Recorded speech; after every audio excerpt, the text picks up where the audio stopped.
Welcome back to When Bad Things Happen to Good People, a podcast about censorship and the arts. My name is Todd Sullivan. Joining me, as always, is Peter Raman. Hello, hello. And today we are beginning our look at Beloved by Toni Morrison.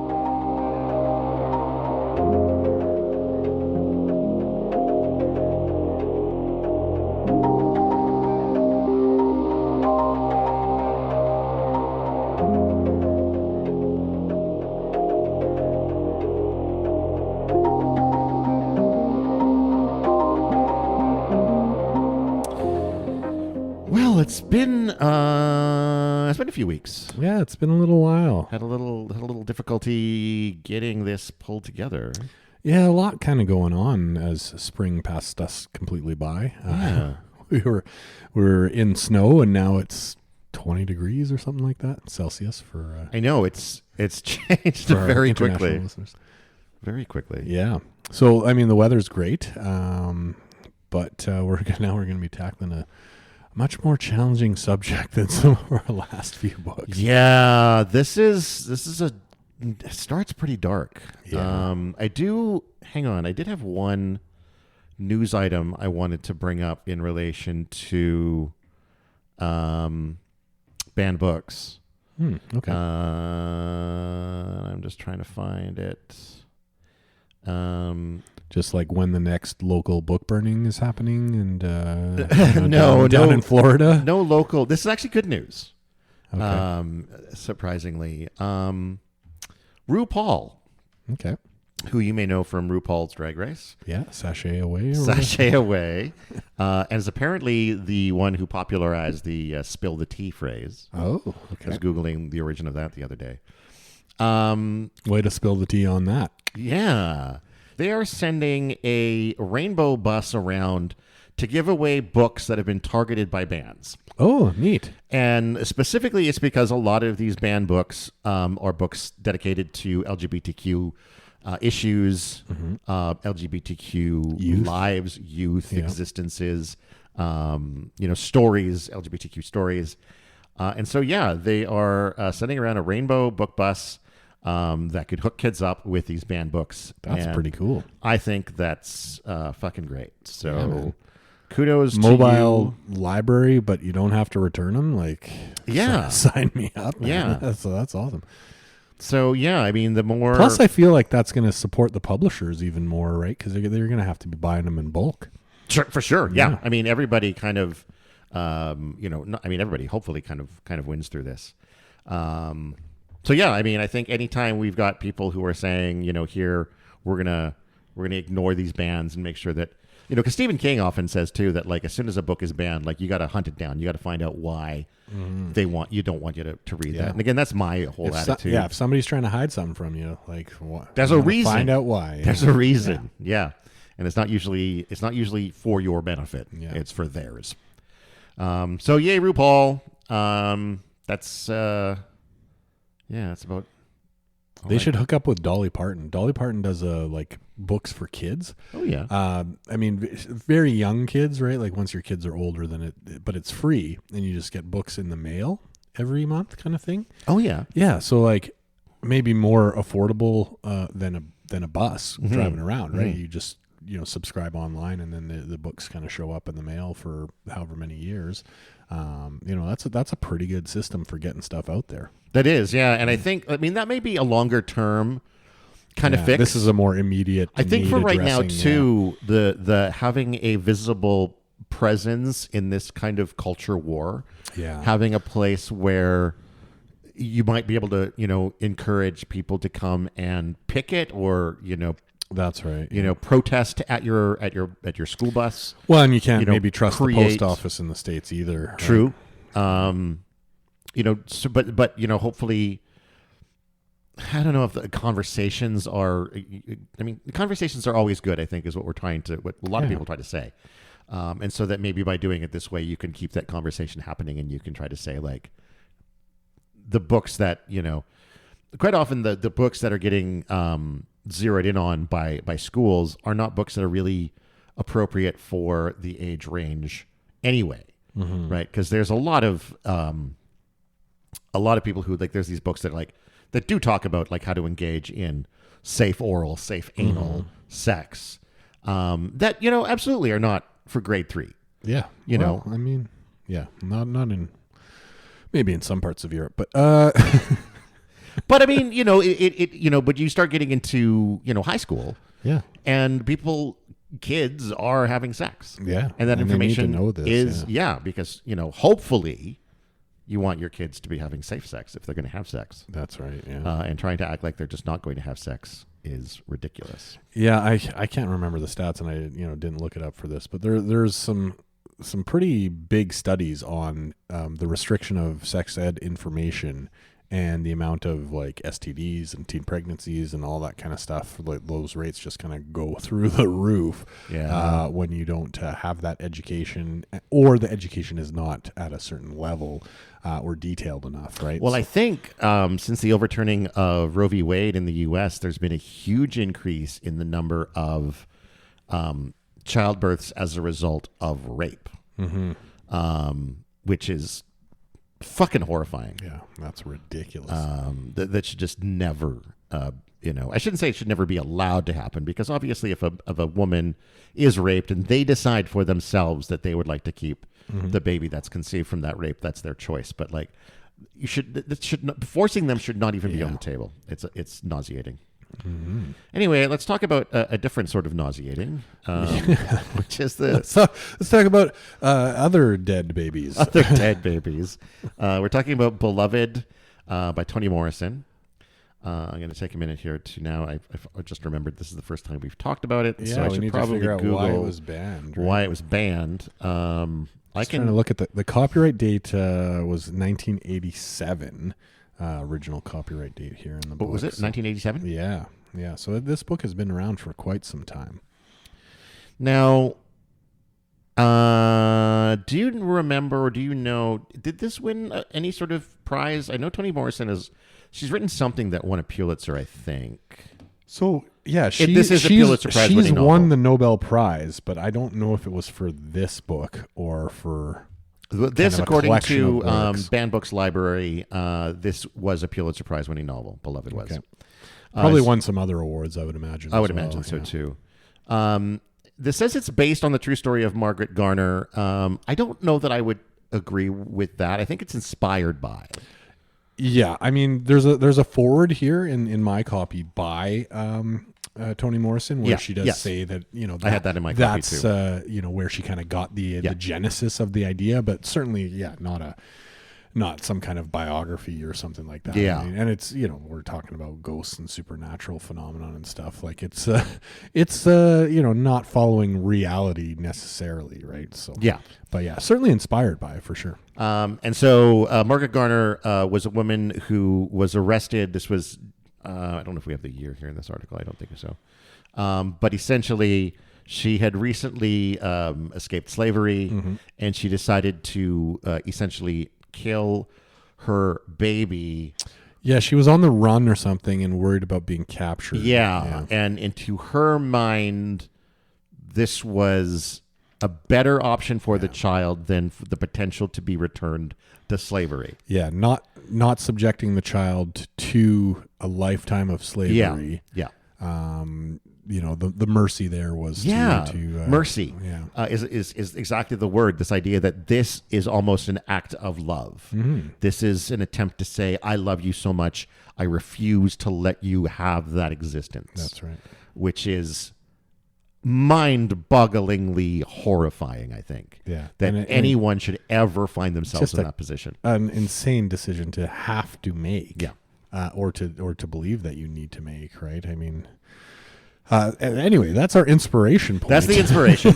Now, this is one of the most, it is among the most challenged books of the last few years. In 2007, two Kentucky parents raised concern to the Eastern High School board about violence within Beloved. Beloved was taken off the reading list for AP English Literature for the following year, replaced with Nathaniel Hawthorne's The Scarlet Letter. I don't remember seeing a lot of violence some, I guess. There's some whipping and that sort of thing. Not like anything grotesque or described in a, kind of frightening way. Yeah. Yeah, that's the thing too. Is there's a lot of very sort of poetic, symbolic language in this. That's right. Yeah. It took me a while to discover that, like, for example, there's scarring on her back that's referred to as a chokecherry tree. That's right. Yeah. And then in 2012, public hearings were held in Missouri's Plymouth Canton School District to discuss whether a list of books, including Beloved, should be banned from the AP English Literature classes. When two parents, Matt and Barb Dame, complained about the content of the book, the superintendent of the district ordered that it be removed from all English curriculums. Wow. At the public hearing, the couple claimed that the novel contained violence and sex acts that provide no historical context. Because there's no point in discussing sex outside of its historical context. Yeah. Barb Dame also argued the book was at a 5th grade reading level, according to the Lexile Complexity of Language score.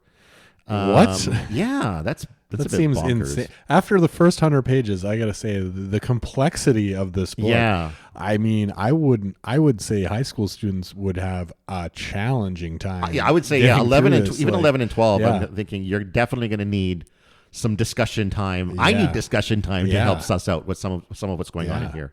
I mean, there's imagery and time kind of shifting, and it's you really need to be on your game to read this book. A grade 5.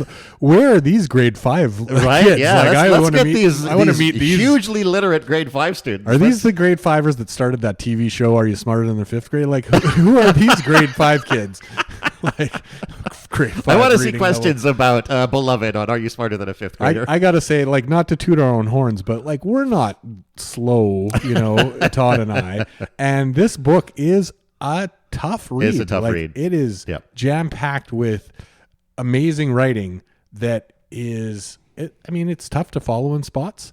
It requires a lot of thought. Like, grade 5 level. Yeah. Oh my goodness.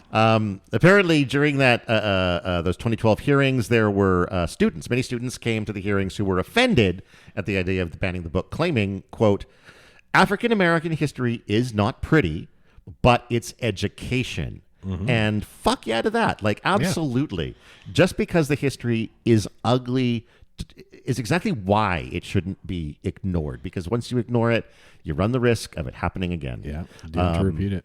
In that case, the school district decided against the ban.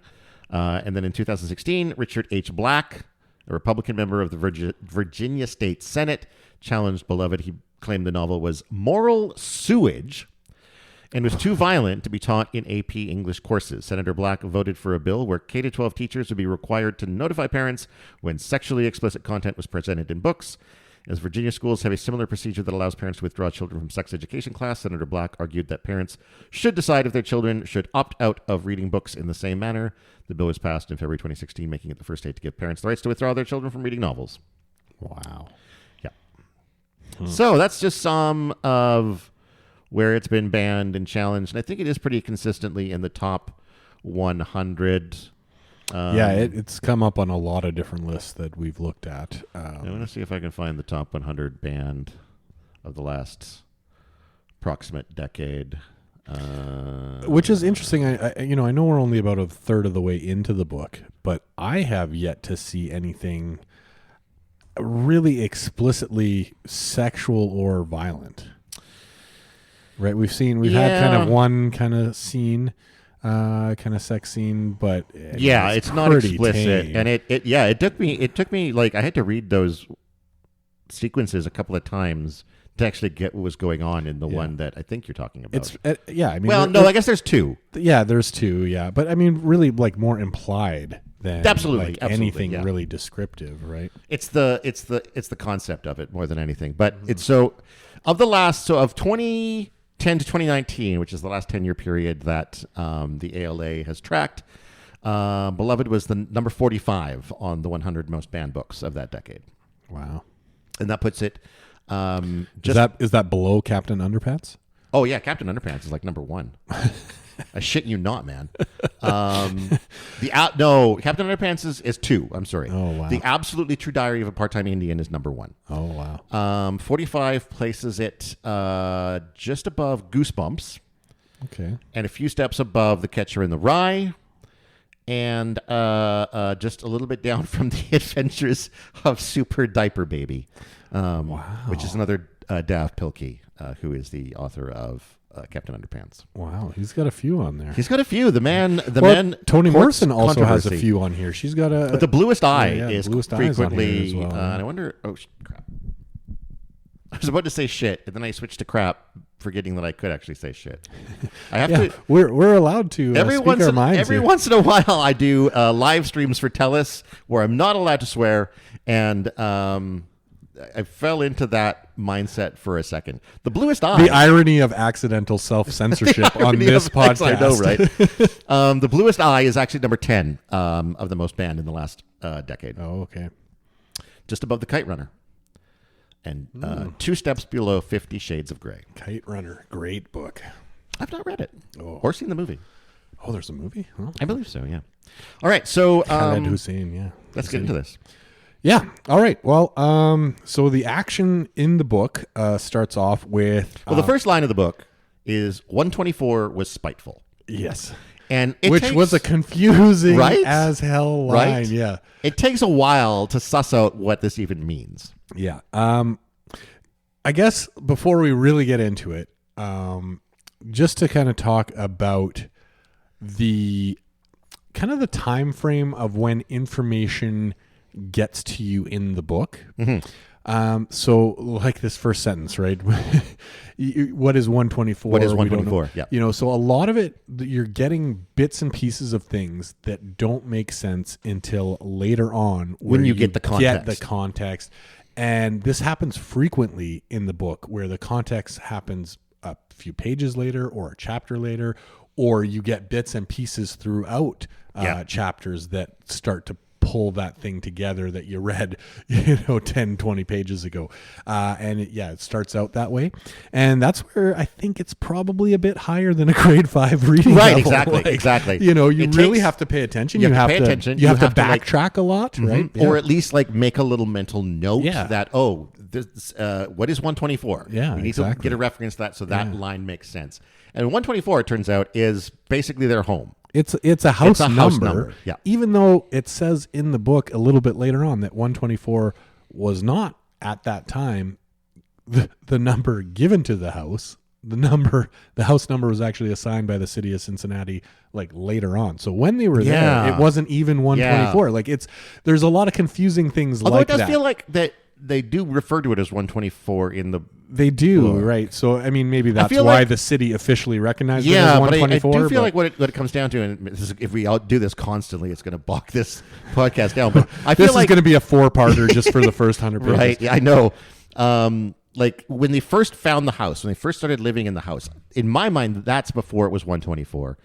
And then at some point in this story, it gets the number and is able to be referred to as 124. As 124 when they're there, yeah. Yeah, and maybe that's not clear because the house had another purpose, kind of tied in with the Underground Railroad before they moved in, that we kind of, it's hinted at. Mm-hmm. So yeah, maybe that's, or maybe that's where the number came from, but.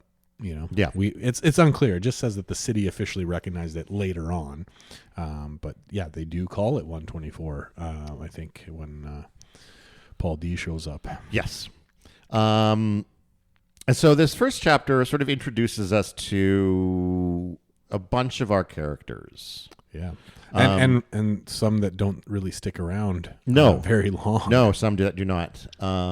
But they get named, and they do come up later. So it's like one of those things where, again, you can't just sort of forget that they're there because you don't know if they're going to get referenced again. Yeah. So originally, as we open in this house, right, the cast of characters is Setha, who is our protagonist in the story. She has a daughter, Denver, and she has her mother-in-law, Baby Suggs, and she has 2 sons as well. Yeah, Howard and Bugler. Bugler, that's an interesting name. You don't really hear too many Buglers these days. That's not these days. No. No. So this is the the setting in the house. However, I think even within the first page, due to the nature of the spiteful energy in the house, we learn that Howard and Bugler have left. Yeah, they take off at kind of the earliest. I think 13. Yeah, age 13, and we start getting sort of hints of a presence of a force, because they talk about how Howard left after a mirror broke, and Bugler left after finding 2 very small handprints in a cake. And Spiteful baby energy. Spiteful baby energy. And then not long after their departure, baby Suggs also dies. She hangs on for a little while, but eventually dies. There's some description of Ohio being very gray, or at least in this area, Cincinnati, and how Suggs was craving color.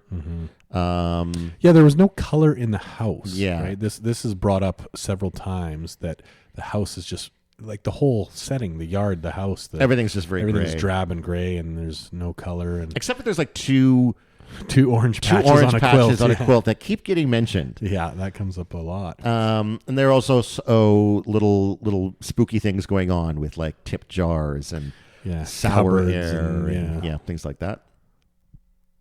We meet this cast of characters, and 2 kind of leave and 1 dies within the first few pages of the book. And it is a challenging read to understand that there's a spirit haunting them, that the spirit is a baby or a child, and just to really understand that. Certainly after those first few paragraphs, you don't really know. No. Once you get a few more pages in and start to kind of piece together what's happening, then you kind of that kind of starts to come together. But it's challenging to get that from the start. First kind of real sense you get of that is when Setha and Denver try to like conjure the spirit to communicate with it, to say like, chill out. Yeah. And they aren't able to. Denver wonders whether or not like baby Suggs is like keeping it from communicating. And Setha thinks maybe it just can't, because she points out that it wasn't even 2 years old when she died, and is maybe too little to understand what they're asking, what they're trying to find out. Yeah. For a baby, she throws a powerful spell, said Denver. No more powerful than the way I loved her, Setha follows up with, which I think it's a sweet line. Yeah, but it's also pretty dark given what that love leads to. Yes, yeah. Which we still, even at 100 pages in, have not explicitly seen. No. And I think the specifics about that are going to be one of the last things that we learn about. Yeah, probably. Yeah. So they're living in this house, and now that baby Suggs, which was the mother-in-law, so Setha's baby daddy was baby Suggs' son, or last son. His name was Hallie. Hallie, yeah. She had 8 sons, and that was the only one that the slave masters let her keep for reasons really unknown.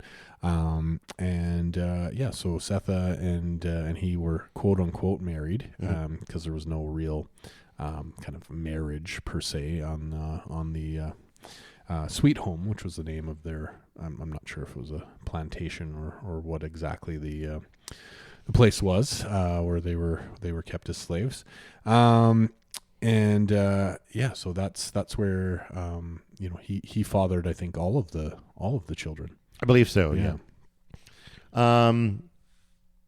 We find out not too long after that, sort of moving on from sort of talking about the dead child and attempting to communicate with it, that Setha had to do some questionable things in order to get a headstone created. Yeah.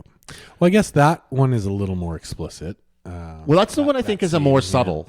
Yeah. Because that one took me, I read it, then I stopped and was like, wait, did that just say what I think it said? Yeah. And go back and read it again. Because it is, I think, very, very subtle. But it's basically saying that she slept with the graveyard. The engraver, the headstone carver guy. And essentially it was 10 minutes for 7 letters. Yeah. Is the way it's described. And again, that's just one of the kind of darkest things I remember reading ever. Yeah. She's thinking afterwards, like, because the 7 letters were beloved. Yeah. Which she's thinking if she had more time, she could have maybe got him to do Dearly Beloved, because that's the way yeah. the funeral, whatever, was opened. Should she have held out for 30 minutes to get more letters, whatever? Yeah. And again, all of that is just so fucking depressing. Yeah. To think about, like, It's you're dark, so yeah. destitute and you've got nothing, to the point where the only thing that you can trade for the slightest message on a tombstone for this child that you loved so much that you killed it. Yeah. You've got to trade your body for it. Fun stuff. Yeah. and even that, like, it's couched in not overtly clear language as to what's happening, right? I mean, I think there are a few lines in there that are, once you understand what's happening, are kind of like a little more explicit about the actual sex acts. But yeah, it's you kind of read it and you're like, hey, wait, is that what I think it is? And yeah, it sure is. Yeah. Setha and Denver, apparently they think a bit about moving, or maybe all of them. This is because there's a quote from Suggs here. It kind of flashes back. Yeah, because Baby Suggs dies in the first couple pages, but then sometimes it flashes back. Frequently where she's around and chatting with them, and they're talking like she's still alive. And, yeah. So there's some confusing timeline stuff. But at this point here in the book, they're thinking about potentially moving, but Baby Suggs kind of suggests otherwise, saying, not a house in this country ain't packed to its rafters with some dead Negro's grief. We lucky this ghost is a baby. Yeah. So this idea that being, that wherever you go in this, post-slavery existence, there's so many ghosts, so much trauma. Whether we talk literal ghosts or just sort of, cultural ghosts, the idea of a space being cursed.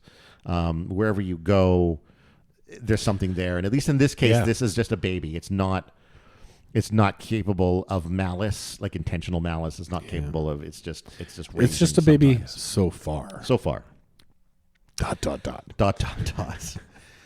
Yeah. So I'm just looking at some of my notes about talking a little bit about Sweet Home and stuff, and how Setha shows up at Sweet Home.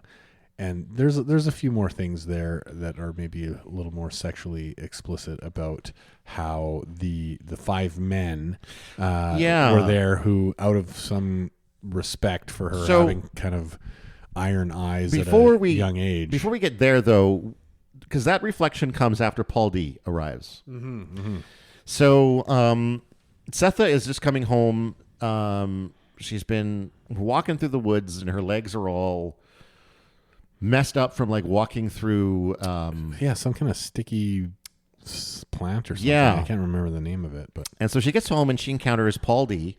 Well, she gets home in a way that she normally wouldn't. Right. She took off her shoes and stockings, and she's like rinsed her legs, so she's all kind of like half naked and wet. Yeah. Just how you want to show up to a guy waiting on your doorstep. Paul D, who is apparently the last of the Sweet Home men. Mm-hmm. And I could not get over... Have you ever watched Jersey Shore? No. I have not. There's a character on Jersey Shore named Paulie D. Oh, okay. He's a DJ. And I literally, every time Paul D came up in this book, Paulie D. I'm seeing his face. It's just like I had a rough time with that. Well, that changes the book a little bit. Yeah. But yeah, so there was 2 or 3 Pauls at Sweet Home, and so this is Paul D. Where did I wrote all their names down somewhere, but I can't find it right now. Yeah. Paul D. It's apparently been 18 years since they've seen each other. Yeah, and he's kind of sought her out because he's waiting on her doorstep. He's here to see both her and Baby Suggs, I guess, ostensibly. And here's another line where it took probably, 80 pages before I figured out what this was in reference to. Setha says to Paul D, "I wouldn't have to ask about him, would I?" And there's no reference there to make it clear that she's talking who she's talking about.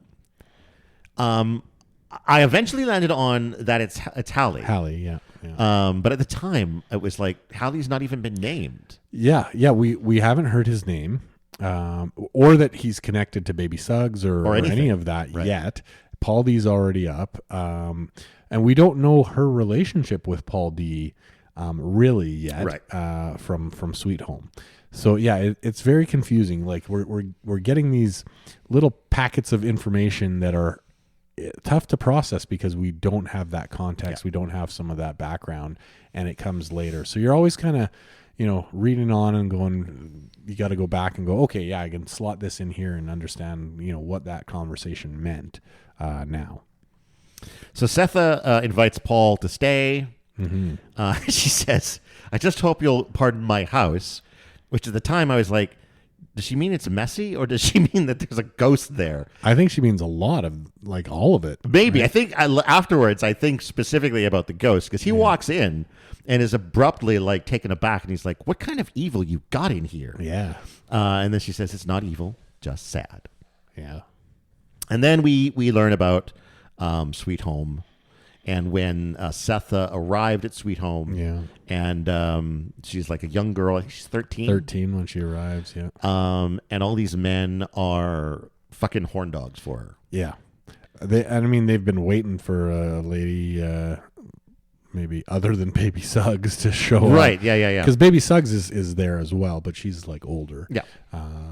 She's had 8 kids, so I'm not sure kind of what age she would be at that. Maybe not actually all that old, because Hallie's 13, or Setha's 13 when Hallie, I guess 14, because they wait a year before anything really happens. But during that year, these horned up slave men are weirdly respectful of her. Yeah.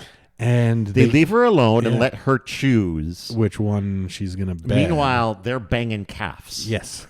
They're abusing cows, I think is the literal phrase in the book. They're abusing cows, which is, except for the one guy, the Native American character. I can't remember his name off the top of my head, but he actually would sneak off and to other, plantations. Oh, that's right. Yeah, there was another sort of plantation or something somewhere that he would hook up with but he would walk like 30 miles on a weekend and hook up with some for like an hour and then walk all back the whole weekend. Yeah, exactly. But he didn't need to abuse the cows, because he was able to somehow arrange these rendezvous. And I'm sure the cows appreciated that. Yeah.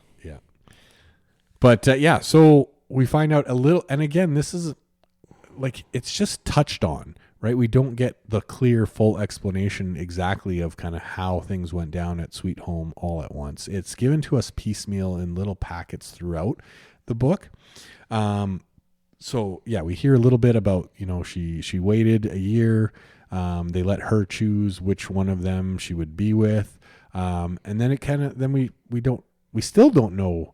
I don't know if it mentions that it's Hallie in this particular kind of memory.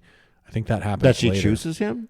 Yeah, that she. It does say it here, because I have a note Hallie from this chapter. Okay, yeah. Okay.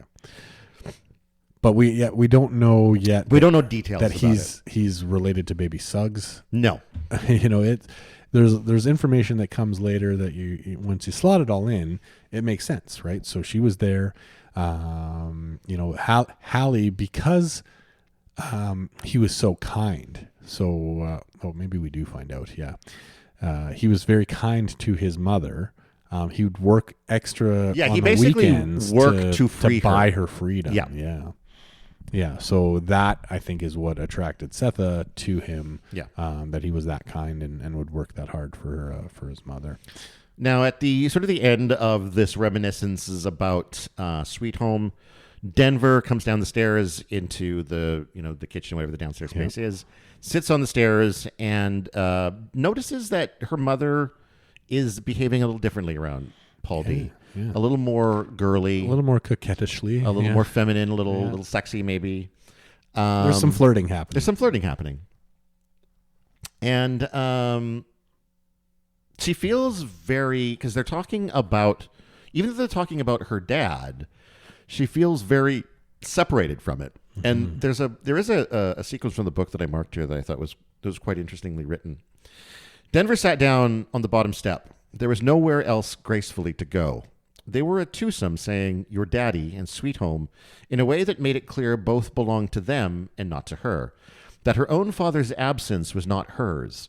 Once the absence had belonged to Grandma Baby, a son deeply mourned because he was the one that had bought her out of there. Then it was her mother's absent husband. Now it was this hazelnut stranger's absent friend. Only those who knew him, quote, knew him well, could claim his absence for themselves, just as only those who lived in Sweet Home could remember it, whisper it, and glance sideways at one another while they did. Again, she wished for the baby ghost, its anger thrilling her now where it used to wear her out. That idea that you are separate from these reminiscences of your own father. Mm-hmm. Because she's never met him. Never met him, yeah. But I imagine it must feel very isolating to like not have access to, even as these people are talking about him, it almost is pushing you further away because you can't engage in that conversation. Yeah, you have no memory of it. You have no way of accessing that conversation for sure. I just thought that was a striking paragraph. Mm-hmm. Setha then offers to feed Paul D. Denver starts to get a little annoyed about this. Yeah, she's not really down with Paul D. Not digging the attention he's getting. Jumping into the situation here, yeah. She's like, maybe you guys can talk about Dad some more. Mm-hmm. Denver doesn't. We also learned that Denver doesn't really like where they're living. Yeah, I mean, she has no friends. She complains that nobody will talk with her. Even no neighborhood kids or school children will play with her, or So essentially, she has no friends whatsoever. People when they pass by the house will speed up. Right, we'll look away. It's the classic kind of house on the block that everyone just rushes by and doesn't interact with, and that seems to translate to Denver's personal life as well. Like not getting even the time of day. Like she's actively ignored by the other children. So it's not even that they just won't talk. Like they'll go out of their way to avoid her. So yeah, very kind of a painful life for Denver, being so isolated and then living in the haunted, drab gray house. Not a great. We find out a little bit later that she's kind of found a little secret place to, for herself. But the other thing here during those flashbacks to Sweet Home, we find out a little bit about how Setha when she was escaping from Sweet Home, she was actually pregnant with Denver. Yes. And there's some allusions at this point to kind of how that went down, that there was a white lady involved that helped Setha, kind of through that process. And we don't learn too much more about that right now, but it, that does come up. She was also eager to get moving because she had milk. Yes. She wanted to feed the other child. And so the way it's stated here is that she had to send her baby on ahead for some reason, that she was trying to catch up, and then things happen in between. We still don't. The baby and the two boys as well. Yes, the two boys. But I mean, the baby being being kind of the one that was, I think tough to be separated from. Yeah, because she was very, very adamant still about nursing. Don't let anyone else nurse her. Yeah. Otherwise, she's going to forget about me, and I won't be able to feed her again. Yeah. And then this is where, when she's trying to escape, she ends up kind of trapped by the boys. Mm-hmm. Now, this is another one where I wasn't really clear. Is this like the other Pauls? And I don't think so. I think it's like the men of Sweet Home. Well, we find out a little bit later that the original kind of owners of Sweet Home, at least the husband, passes away, and there's new people that show up. Oh, like the school teacher and his boys. Right. And okay. This is, coming back to this, that's what I think is those boys. That makes sense. Because I can't see the Pauls or exactly. Those guys being like that at all. But yeah, they whip her. They steal her milk. Yes, which I'm not sure. Maybe that's, people can comment on how that could happen. I don't understand that. I think from a biological perspective, how they took her milk. I don't know whether they just like nursed as she like tied her up and nursed, or like milked her like. But it's implied that after whatever they did, she was no longer able to somehow produce milk any longer. Oh, really? I didn't catch that. Yeah, I mean that's I felt or like maybe it was I caught that wrong, but it seemed like. I feel like there was a phrase or something that said, like, when she was going to catch up with her baby, then she'd have no more milk. And that was a concern. But I think my take, and this is, again, I don't know how long it takes to replenish milk. But it was more like she was concerned that she wouldn't have it at the time that she got there, but then maybe would have more later. But you could very well be right, too. I don't know. They may have. Well, I mean, like, new mothers and nursing mothers feed, it's fairly regular, during the day, I guess right? that's so true, within 24 hours. But does every feeding drain you dry? Maybe not necessarily, but I mean certainly within a 24-hour period you would have milk again. If you're nursing, for sure. We should have a mother in this. Yeah, this question. Two men talking about speaking lactating mothers. Speaking of sex education, too much patriarchy not being for me. Detailed enough. Moving on. So flashing back to the Paul D scenario where they're flirting at the table, they're talking, they're reminiscing about Sweet Home, and then she kind of is talking about her back, right, which she calls the cherry tree. Yeah, and we learn that it's been whipped so much that the it's texture just it's rough like tree bark. Yeah, it's all just scarred up, and that kind of thing. Looking like a tree though, with like the trunk and then and it's from I imagine a whip. Exactly. Yeah. And does she take the first step in terms of showing him her back? I think she opens up the dress that he sees and comes over and kind of touches it. Yeah. In a very sensual way. Because he then ends up cupping her breasts from behind. And then they go upstairs. Well, not quite. So first, what happens is the baby's not liking. That's right. Yes, the baby ghost does not really care for this. Somehow I didn't write that down. Yeah, baby ghost does not care for the Paul D attention at first here. So it starts shaking quite dramatically. Yeah, like this is like a poltergeist scene almost that starts happening. But Paul D, I mean, maybe not his first rodeo with a ghost. I don't know. We don't know, but he's not having it. So and nothing steps between Paul D and getting laid. That's right. Yeah, Paul D is going to be laying the D. No ghost or no ghost.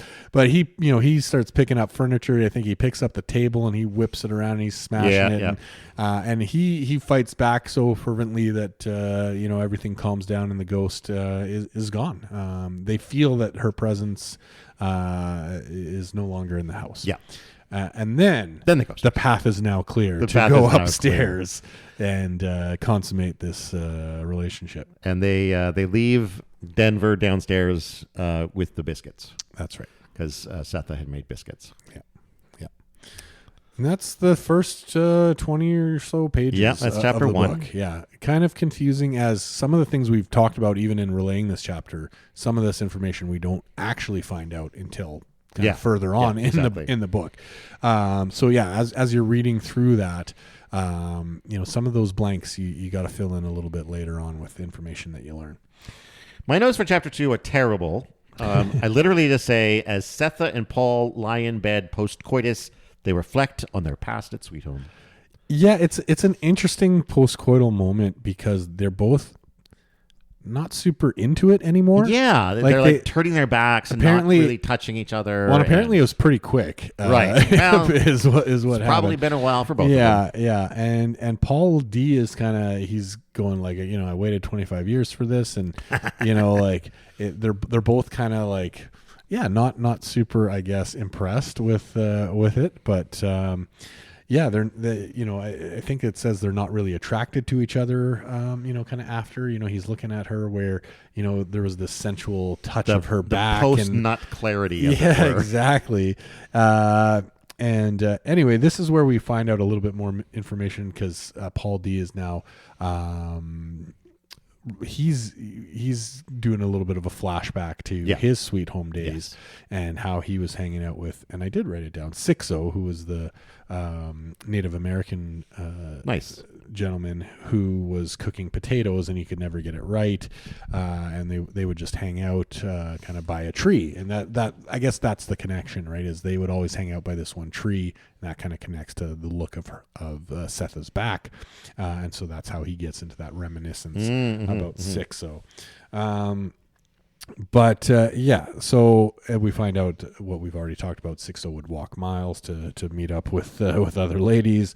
We learn more about baby Suggs and her experience with having children and them all being taken away until finally her 8th child, Hallie, she gets to keep at Sweet Home, and he grows up with her, and we find out here that he did the work on the weekends. So they only worked 5 or 6 days a week kind of thing, and then they had some free time, which he decided to continue to work at. He would go to other plantations in the area and put in time there and actually earn some money, and he used that to buy her freedom for baby Suggs.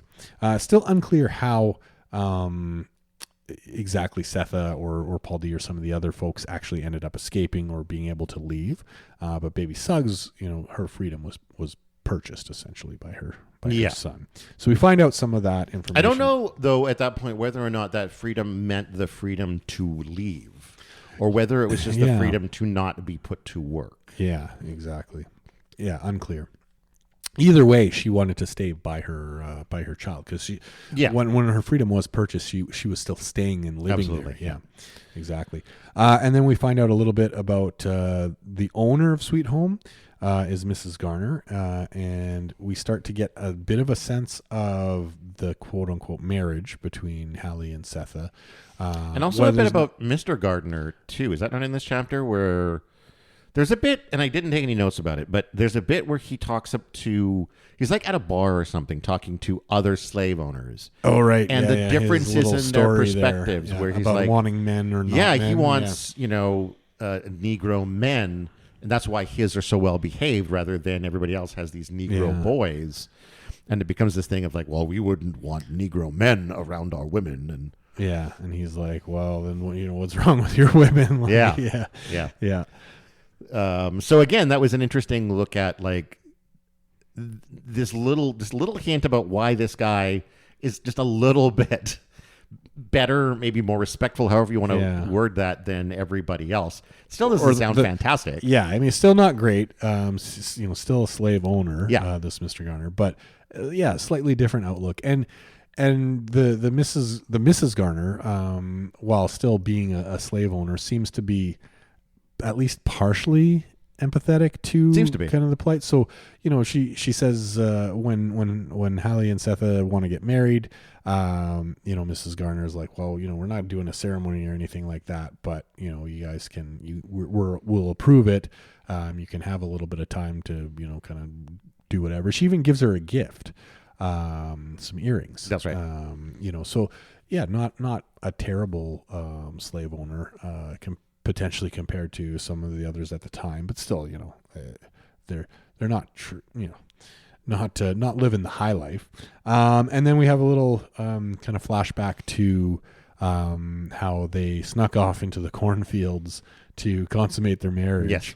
And everybody else was not like looking the other way. They all knew what was going on. The corn stalks were shaking. They could see it. And then they had like a corn cook-up after. And from all the broken stalks. From all the broken stalks. And the way it's described is very sensual in the book, like how they're eating the corn, and it's an interesting passage. And I was trying to kind of look through it in the book before, and I couldn't quite find the page to read from that, so I apologize. But it's a very horny description of eating corn.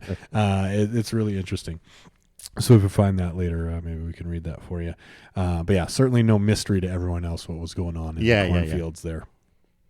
Oh, and they were pouring water over their heads while they were watching to calm themselves down. Yeah. And that didn't work either. So it's either that or hit the calves. Yeah, exactly.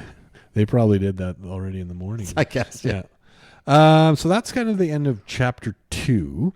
And then, now into the next chapter. This is where we find out a little bit more about Denver. Yeah, chapter 3. So with chapter 1 was sort of very focused on Setha. Chapter 2 on Paul D, and now Chapter 3 is going to take us a little bit deeper into Denver. We learn of her hiding place in the woods. It's sort of within a circle of boxwood bushes that she's found. It describes it as a place that began as a place for like little girls' house play, and then over the years it has grown to become like a refuge from her brothers. Of course, at this point in the story as well, there's no brothers around, but it still has a draw for her as a place to go to, I guess, think, to be on her own. She stores some. She got like perfume or cologne or something like that she stores out there. It kind of freezes in the winter, but it survives, and so she's got like her secret treasure, like her one possession. You know, it's her place. Yeah. It's her thing that's unique to her. Yeah, and it's described as kind of this like bowery kind of conglomeration of bushes that only it's all sort of like into. Woven together, and there's like a little pathway in, like what you would picture in a movie where, you know, the kid sneaks through the little bramble path and comes into a little a little secret room amid the brambles. A really interesting kind of place, and this is where we start to get a bit of the story of how the white woman, because this is Denver's favorite story of Setha's life, because it involves her. You know, as we talked about before, like the reminiscences around her father and Sweet Home and that kind of thing. Obviously she's heard that stuff before, but those stories don't involve Denver, so she's not quite as partial to them. But this story of how Setha, on the run, actually gave birth to Denver is her favorite of these kind of past reminiscences, these memories, because it's all about her. I mean, not really, but it involves her, I guess. And so she likes this story. And so we start to hear a little bit about this story. Yes. And this is also where we learn a bit more that Mr. Garner eventually, at some point passes away. Mrs. Garner is looking to, kind of keep the management of Sweet Home going. So she hires this school teacher gentleman who has, I think, 2 or 3 sons that come with him to kind of, manage the work in the fields and that kind of stuff. And, he professes that he's writing a book and asks, all the slaves there about, their experiences. And so he's peppering them with questions all the time. And, I don't know if we're going to find out if he ever did write a book or not. But at some point things kind of go awry because, under his watch is when they kind of escape. And there are definite implications that he's not a great guy. Yeah. There's and the boys as well may not be great either. Yeah, exactly. There's implications that like the slaves are hurt. There was even a reference that made me wonder whether or not Setha had maybe been raped by the school teacher. Yeah. Something about like he had done a thing that took the light from her eyes or something like that. But yeah, so this is the part where we're getting some of Setha's escape. She's walking, and she's then like I think she starts. Does she start getting contractions, or is she just exhausted from the walk? I think she's I think she's like crawling on the ground. Mm-hmm. I think before any contractions start or anything like that. I think she's just, whether she's been beaten or some other form of physical injuries from just trying to run through the woods. Well, I think she was beaten prior to this during the milk taking. Yeah. And now she's also just been walking for so long that I think her feet are fucked up. Yeah, and didn't she also like fall in the river or something as well? Or because she but she encounters a woman named Amy. Yes. Who is heading for Boston for velvet. Yeah. And Amy is kind of I think you would say kind of white trashy. Something like that, yeah. She's not a high society a white girl. She's kind of on the run herself, living off the land. Yep. rough speaking, kind of gal. But I mean, she does kind of stop and help. Yep. She sees Setha there kind of in pain and helps get her into like a little encourages shelter. her to like, let's keep going, gets her into a little lean-to. Yeah, gets her to crawl into a little kind of shelter. Yeah. And then massages her feet for a bit. Yeah. So, I mean, really, like if she hadn't been there, the implication is that Setha would have basically died. Collapsed and died where she was. Would not have been able to go on. Yeah. And her being there as well as taking the time to... So we get a literal white savior, people. Yeah, a literal white savior. But yeah, taking the time to actually stop and help. I mean, she could have just kept Oh, totally, going, Sorry, right? I got Velvet to get. Yeah, Bye-bye. exactly. Like I'm on the way to Boston. But yeah, so she stops and helps. And really like kind of above and beyond. I mean, massaging the feet and, getting, a pile of leaves ready. Yeah, that's further on. We get to the pile of leaves. Yeah. But yeah, this isn't the last we see of Amy. More of her story, I think, comes up in chapter 8. When this chapter ends and we get back to sort of the current part of the story, Paul D has now decided he's going to hang out for a while. Yeah, they've kind of started a bit of a relationship now. And he's going to look for work nearby. Yeah. Okay. Chapter 4, it's now the third day with Paul D. And Denver's like, how much longer he's going to be here? Yeah, is this guy just going to be hanging around? And he, like, this is to kind of his face or while he's in the room. Yeah. And he's upset that she... Denver's not afraid to speak out in front of Paul D. And Paul D's not really liking it. No. But it does, he kind of hatches this plan to be like, well, I'm gonna get her on my side. Let's go to the carnival. Let's go to the carnival. So apparently there's one day a week where they allow African Americans to come to so that like the fair is for the white folk only. Aside from this one day. So I think it's Thursday or something like that, Thursday night or Thursday. They allow kind of the rest day for maybe some of the performers. So, yeah, because there's a bunch of performers, that are, as this story, as we read through this part, it talks about how some of the performers were like, they just aren't going to bother working to perform for the slaves.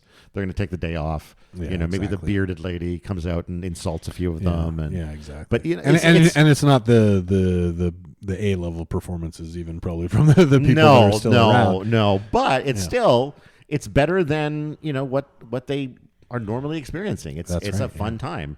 And even though Denver is like, fine, whatever, she has a good time.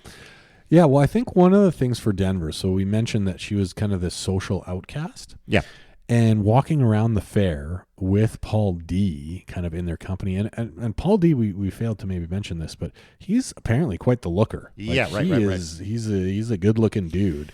And he's, outgoing and, kind of upbeat. And he's kind of out there walking around with these two outcast girls and it gets them some positive attention. Yeah, he's kind of talking with people and, hey, how you doing? And, he's happy and vibing. And Denver actually has some of her peers say hello to her and interact with her, which is, never happened before or certainly not in a long time.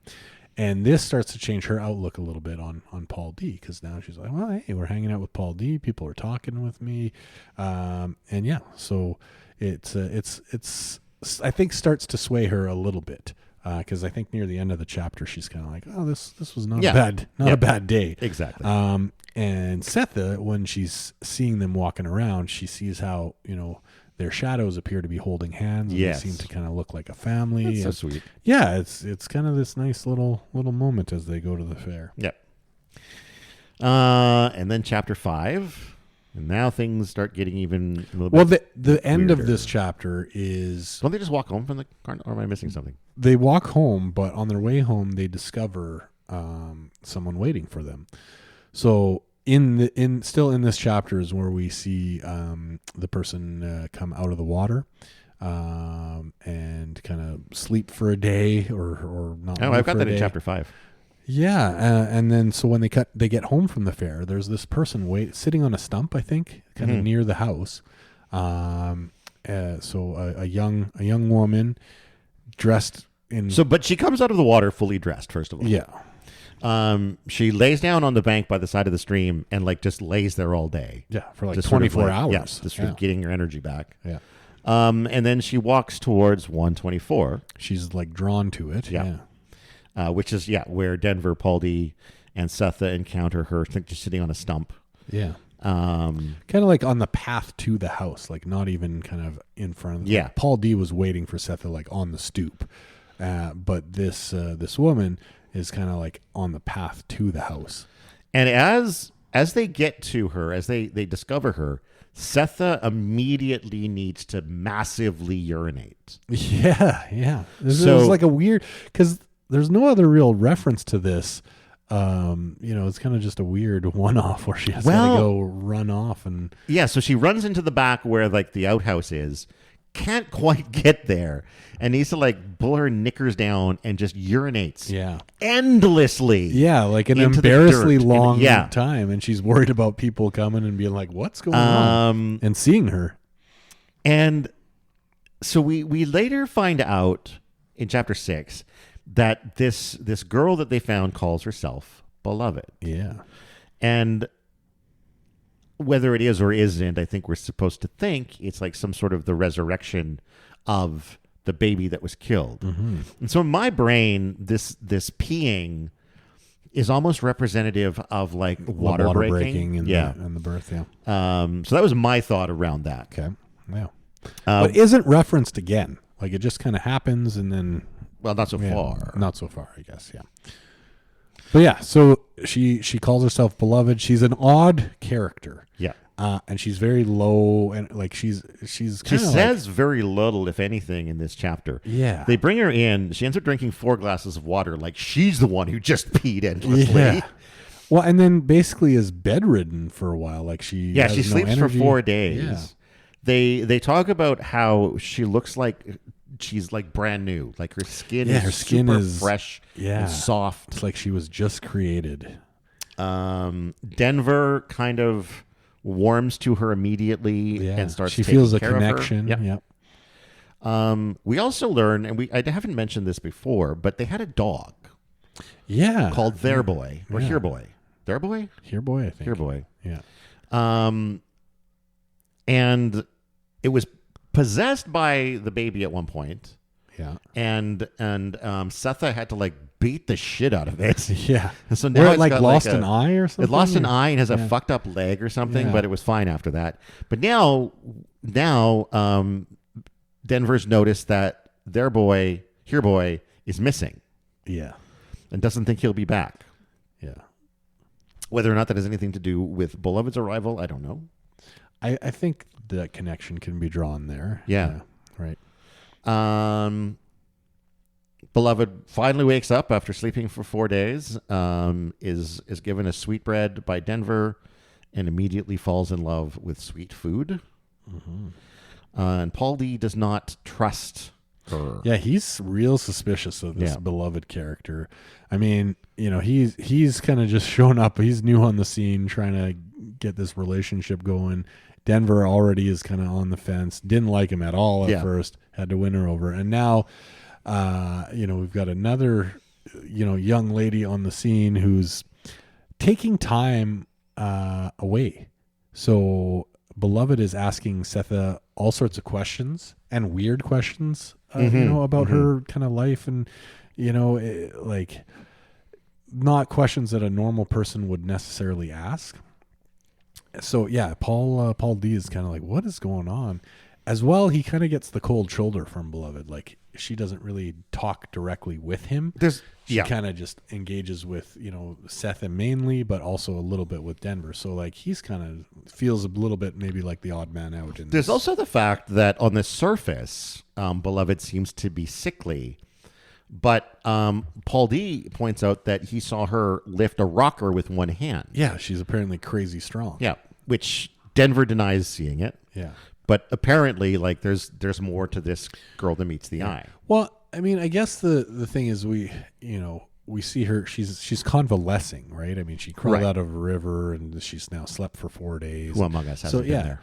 yeah, I mean, she's kind of healing up or whatever, but I mean, she is a new human potentially, Right. some reincarnation of a baby Brand new at ghost, like 12 or however old she's supposed to be. Maybe she doesn't know any better about lifting things or not being able to lift things. Mm-hmm. We don't know. Chapter 6. Yeah. So during kind of 5 and 6 and even into 7, there's some snippets of, and I think it's brought on by some of the questions that Beloved is asking. Yeah. But we get some snippets of Setha's mother, or the woman who raised her. So Right. There's some reminiscence about her mother telling the story about how she was brought over on a ship. So essentially taken in Africa and brought to America. They spoke a different language on the ship. So whatever the native language that they spoke, she still kind of spoke that and struggled with English, whereas obviously Setha was born in America and raised with English, and whereas her mother didn't have great English and had trouble communicating, and her mother was hanged for kind of crimes unknown. And there was another lady who was also nursing at the time or something like that, who ended up raising her. So she has kind of fleeting memories of her mother, but yeah, kind of like direct link to kind of like slave ships. Yeah. And being raised by kind of women that were not born in America. So yeah, that's a little bit some background that we get there. Yeah. On Setha's mother. We also, I think, learn a little bit more about Setha's marriage to Hallie. Yeah. The story of the earrings, I think, comes out here. And I think it's the story being told is kind of conjured up by Beloved, who's asking these kind of pointed questions. Exactly. Almost like she knows the story. Yeah, she asked about the earrings specifically that she got, and everyone's kind of like, well, how would she even know that? Right? Yeah. And Denver in particular starts to become suspicious of how Beloved seems to know these things about Setha's past. Yeah. And then she comes kind of right out and asks her. I think they're kind of having a little bit of a dance party or something like that, Denver and Beloved, and she asks her, like, are you my sister? I think that's not until chapter 8. Oh, maybe chapter 8, yeah. Chapter 7, it's 5 weeks since Beloved has arrived. Paul D thinks she's showing arousal, I think. Beloved was shining. Mm-hmm. Paul D tries to find out how Beloved came to be there. He's frustrated that she showed up just as things were improving between him, Setha, and Denver after the carnival. Yeah. And now her arrival seems to have like messed everything up again. Yeah. Well, certainly for him. For him, certainly. Yeah. Like it's like this is the family, the previous family reuniting around this kind of almost resurrected figure that excludes him, whereas prior to her, he was sort of the central point of a new family unit. Yeah. And there's kind of, especially from Setha's point of view, there's this unspoken kind of connection, right, between her and Beloved. Mm-hmm. And then Denver as well feels that. So, yeah, certainly taking kind of Paul D's spot in that family dynamic, and he's not super happy about it. And he presses her. I think this is a chapter where he starts asking Beloved some questions and starts to kind of get somewhere, and she's about to kind of maybe say something, and I think, is it Denver that comes in or somebody, and he kind of shuts it down or distracts Beloved, and then like the thread of the conversation is lost, and and Paul D doesn't get the answers he was looking for, and he's all frustrated by it. We also learn a little bit about Hallie's fate in this chapter. Yeah. And Setha learns a little bit about Hallie's fate as well, and that specifically that Hallie had been in the barn up above, I think. Like in the hayloft. In the hayloft. When she was attacked by the boys, when she was whipped and when they stole her milk. Yeah, and for some reason, so the way Paul D describes it was that because Seth is mad, right? That if Hallie was there, why didn't he do something? Why didn't he jump in and beat those boys or whatever it was and protect her? But the way Paul D describes it is that something happened with Hallie seeing that attack on his bride. It broke him. That he kind of snapped or stopped functioning or whatever it was, right? And he just couldn't do anything. I think part of it is probably what can he do as a slave? Yeah. Like if he's gonna it's gonna be multiple men down there that are messing with her. He's not gonna be able to overtake all of them. Even if he tries, he's gonna lose. He's probably even if he doesn't lose, then he's gonna be hanged. Right, exactly. Like there's no it's lose-lose good solution to this except to let it happen, and to do that is going to drive you mad almost, which is what happened to him. Well, it's also during their escape or the period where they're fleeing. So they were separated because they're trying to go through their whatever separately. Their plan was, right? She was supposed to meet up with him later. She obviously didn't know he was up there and seeing everything. So yeah, I mean, maybe there was some fear of, well, if I step in now, then maybe we won't be able to escape or whatever it is, right? But whatever the reason he felt like he couldn't step in, I could definitely see how the inability to step in would break you, psychologically or emotionally in some way. We also learned that it's likely that he's still alive. Yeah, or possible, certainly, yeah. Because, well, I guess he's not well. Yeah, I mean, so Setha feels like he survived. Well, Paul D, I think, converts that he survived because he saw him later eating butter. Yeah, but weirdly, well, I mean, anyone just sitting there eating butter with a friggin' butter smeared all over your face, that's not normal. Not normal. Yeah. Well, because I don't think Hallie specifically told Paul D what he saw, but Paul D surmises that he was in the barn. Oh, maybe that's what it is. Based on that, and that's why he's saying, "Well, it broke him because I saw him like a lobotomized man in the corner munching on butter." But yeah, so he's possibly alive, but messed up, psychologically traumatized. But Setha thinks maybe he's still out there somewhere. Yeah, maybe he is. Yeah. Yep. And then into chapter 8 is where we get to Denver asking Beloved about are you my sister, the baby? Yeah. And this is the first sense I got that anyone in the story was beginning to suspect that that's what was going on. Yeah, certainly it seemed like Setha had no idea, or maybe didn't want to believe it, or in denial. Yeah, there's no indication in the book that Setha is thinking that. Yeah. Because there's even a part where she goes, "Oh, Beloved, that's my that's the daughter's name on the how fortuitous." It wasn't really. It wasn't the daughter's name though. It was just a marking on the gravestone. Right, but during that, obviously a terrible scene where she gets the grave marked. That's what she comes to call the baby. So it is kind of the name, because that she doesn't use any other name for the dead baby.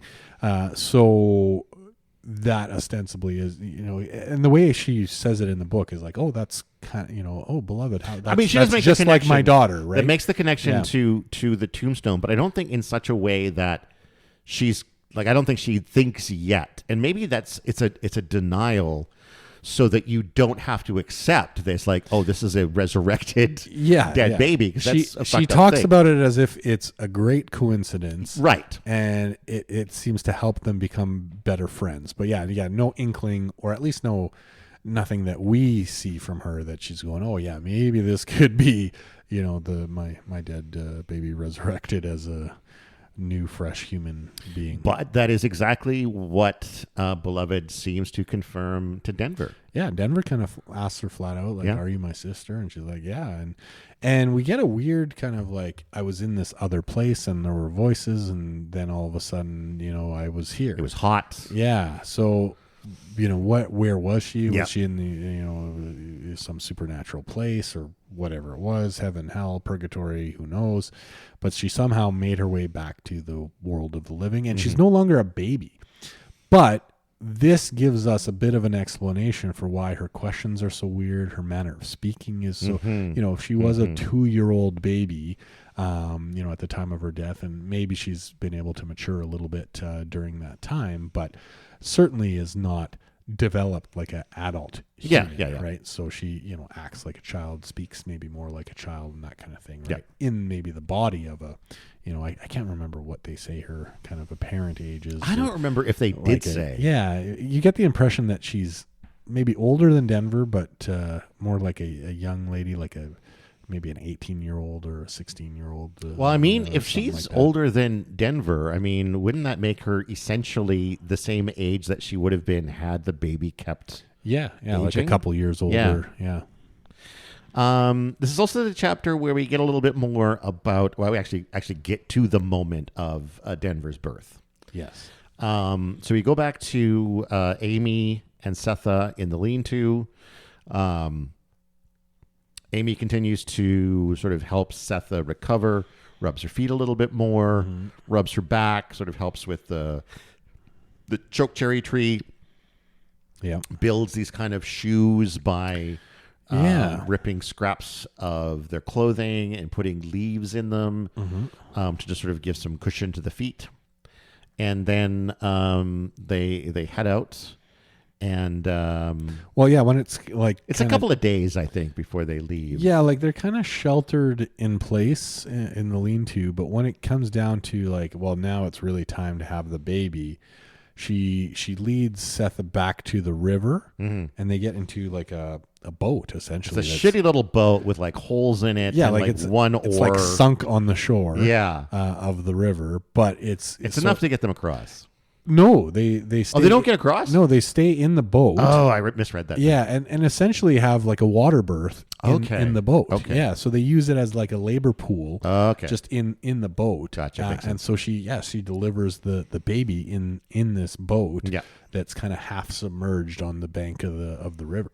Right. And yeah, like it is pretty much Amy is the reason how she kind of survives that whole process. Exactly. As well. Yeah. And we learn that Amy's last name is Denver. Yeah. And that is where Denver gets her name. That's where Denver gets her name. Because Setha thinks it's a very pretty name. Very pretty name. Yeah. And that's the end of chapter 8. And that is, I think, about page 100 in the book. Yeah, it was 98 in my copy. Yeah. So yeah, that maybe a little less than a third of the book, but it's a bit of a challenge sometimes getting through that stuff and getting like some of the information that makes things make sense. Because yes, at the end of this, we do hear, kind of the full birthing story, but we've had snippets of it already. Yeah. Some of which make, okay, yeah, she massaged her feet, and some of her, okay, what were they doing? Where were they crawling to? What, and now we get to fill in some of those details. Yeah, for sure. All right. And that's all we're covering for now. Yeah. Our next chunk will take us to the end of part 1. The start of part 2. Yeah, somewhere in there. It's around page 1. I think part 1 is the big long kind of chunk, and then 2 and 3 are essentially like the last 100 pages of the book. So, thoughts so far? I'm mostly enjoying it. Like you said a number of times, and I think I said as well, it can be a tricky read with the way that it's giving you information without context that you sometimes won't get context for 50, 60, 70 pages. Yeah. I mean, especially considering we just read a book about slipping through time, right? Traveling through time. That I think that we land on another one that does that. I think you said, didn't you say like it was easier to follow the time jumping? It was with Billy Pilgrim. I think it was way clearer with Billy Pilgrim. This, yeah. Well, and it's certainly there's poetic language, there's metaphor, there's allusions to things, presented like, hey, you should know what this is, but I'm not going to tell you about it until 20, 30, 40, 50 pages later. So, that does make it a challenge to even like, okay, well, you're reminiscing about something, but you're not telling me completely what it is. I'm curious, like the writing is great. Yeah. And there's some extremely well-written kind of passages that just really stand out. Some of the where they're eating corn after the when Beloved kind of emerges from the river, like it's a very interesting scene that's presented there. Right. Even just walking through the fair as a family, right? There's all these scenes that are just really amazingly well written. Yeah. But there is a frustration of, I wish I had more context immediately around certain things. I'm curious as we get deeper into the book where we have more of these pieces, if that's going to maybe kind of clear itself up a little bit where, okay, now we know about Sweet Home. We know about this story. We know, we have a lot of that context now maybe where it's going to be maybe easier to piece some of the new pieces of information into that story and that timeline. Yeah. Because it started a little cart before the horse, honestly. But I think I'm not sure like shock value to that, but you definitely feel thrown into it. Yeah, I think there's at the start. Stylistically, it's a choice to sort of give you information that's lacking context that hopefully makes you want to find that context, and it will draw you in to an extent. It's almost like a mystery. Yes, it certainly is. Yeah. And I think that was it was well done. But it was frustrating sometimes because it doesn't happen a lot in literature, at least not the books that I read. And so it makes you wonder, or it made me wonder, am I missing something? Like, is this on me? Because like I told you, I read the first chapter like 3 times. Yeah. The first time I felt like I wasn't getting much of anything. Second time I got a little bit more. Mm-hmm. But it was still very clearly like, there's just no context here. Yeah. That's part of why I went back for that second read through, is to like, was I missing context? Was there stuff that I just zoomed past that would have helped make this or make didn't sense? read it in the way of, or didn't read that it in the connects right with way. this, Yeah. right? Yeah. But it is feeling like, I don't know that I have, outside of, what's happened with Hallie since then, or, what is the rest of Setha's journey to reunite with her children. I don't have a lot of questions right now outside of what's up with Beloved. Yeah, I mean, that seems to be the big focus, right? Yeah. Beloved is on the scene. There's tension with Paul D, which is also a whole new thing. But yeah, I feel like we're definitely going to get more background. So right now, as I think we mentioned, it isn't clear. We know from the forward that the genesis of this story is A dead about baby. a dead baby, murdered baby. by its mother. So we know, Beloved is, the ghost of that baby. We know kind of that she's killed her baby. Yeah. We don't know what or why or how that The really impetus came to together. that decision. Yeah, exactly. So, the fact that And- Beloved is there now. Yeah, like how does the decision to kill the child then reflect on apparently this child's return? Yeah. Because that was not something I was expecting to have happen. Yeah. Well, and as we saw right in the very first chapter, well, it's a spiteful baby, or maybe Spiteful not, maybe ghost. more Spiteful, sad, right? yeah. But certainly has some lashing out at the family in the house. Well, I don't think anyone wants to be murdered. Yeah, but Beloved seems to be not that, right? Seems to be very much more kind of calm, Right. potentially freakishly strong. We don't know yet. Yeah. But seems to be very more interested in getting to know Setha and Denver, and not so much causing a scene. Or Well, just I think if she's going to come back yeah. and mess with anyone, it's going to be Paul D. Well, she's already doing that, I Right, think, because but- it is like, I think her return was precipitated by Paul D's, raging exorcism, against, whatever you want Yeah. to call that, right? Like, because pretty much everything stopped after that. Yeah. And then like 2 chapters later, she walks shows out of the up. water. Yeah, exactly. So yeah, it's definitely, as far as like even if you ignore the stories of slavery and race and all of that, it's already an interesting ghost story where you have this what appears to be, and I'm going to lean on what appears to be because we don't know for sure. Could be a demon, could be it's representing to Denver that it's her sister. We don't know. We don't know for sure. Yeah.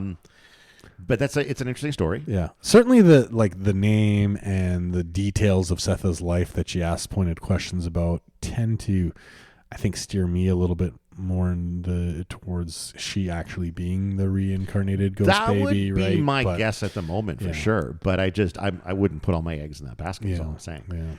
Yeah. But yeah, I think I've enjoyed it so far.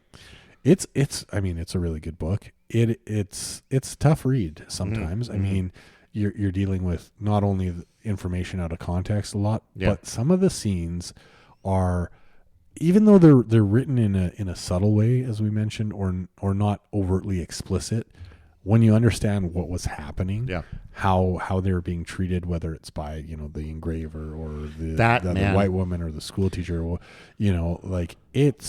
you're dealing with some pretty heavy stuff, even though it's written really well, and certainly more metaphorically, right, in terms of you're not getting any direct kind of but this terrible thing happened.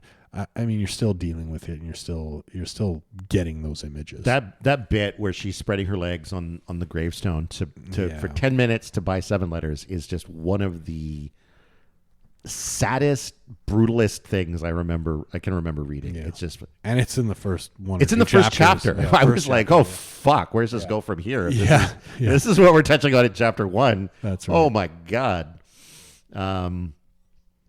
So yeah, it's a powerful story. Yeah. Yeah. Yeah. So I'm interested to see where it goes. I'm curious. I mean, my thoughts are, we're going to see some conflict happen between Paul D and Beloved for sure. For sure. Yeah. But yeah, curious if we're going to see some other potential characters from Sweet Home, or maybe the reemergence of Hallie or something like that. We still got right? 2/3 of the whole book to get through. Because realistically, Hallie is, if Beloved really is the baby, that's her father. That's true, right? So there's some other connection there that could potentially be explored, and certainly, if the book is about kind of the pain of living with that choice coming from the real life story of the woman who did murder her baby, if it's about dealing with that guilt, and now that guilt is a physical person, certainly that hasn't hit yet. What are the consequences of that going to be? Could be kind of interesting how that plays out. And Denver seems to be really taken with Beloved, right? And they're connecting as sisters, but that could potentially turn quite sinister. Mm-hmm. I'm curious to see kind of where that goes. All right. Well, that brings us to I feel like this was a long one. It's long. Yeah. Yeah. There's a lot to unpack here. It really was. So thanks for listening, everybody. As always, if you want to find more about this podcast or other podcasts that we do, or support us through merchandise, Patreon, or Buy Me a Coffee, there's a few places you can go to do that. One is you can go to our website at blablablamedia.com, BLAHBLAHBLAH media. You can also find links to all of our stuff at Linktree, at linktr.ee/blablablamedia. That's got links to the website, to the podcast, to the merch, to the Patreon, all kinds of good stuff. Facebook stuff, all there. Facebook is probably the best place to...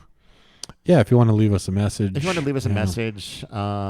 have an email address. I don't check it super regularly because nobody ever emails, but it does get checked now and then. But Facebook is also a good way to find out when a new episode is landing, or that's right, things like that. We of course would love to hear from you if you're listening, if you're reading along, if you have questions, if you have requests, anything like that. Or if you think we got something wrong as Absolutely. well, right? I mean, let us know. And I think we generally ask a few questions that we don't have the answers to through most of these podcasts. Oh, yeah. I mean, where, if you have a response, we'd love to hear it. I don't think that we are attempting to portray ourselves as experts. We're not learned scholars. No, we're not learned scholars. We're just a couple of guys who like reading things that people tell us not to. That's right. Yeah. And hopefully encouraging other people to do the same. So, and get their takes on it. So yeah. Also, leave a review on Podbean or wherever you listen to your podcasts, and you can comment in there as well. Yep. That's always great to hear from folks there as well. Go help our algorithms if you can. Always say please when you ask Alexa or Siri for stuff, just in case. I do that. Yeah, I do that. I say please and thank you. And Google Home, it's funny. Every once in a while with Google Home, I'll do that and they'll say, it's not for nothing that they say Canadians are polite. Oh, wow. That's very odd, yeah. Nice. I have been Todd Sullivan. I have been Peter Ammon. And until next time, go read a fucking book.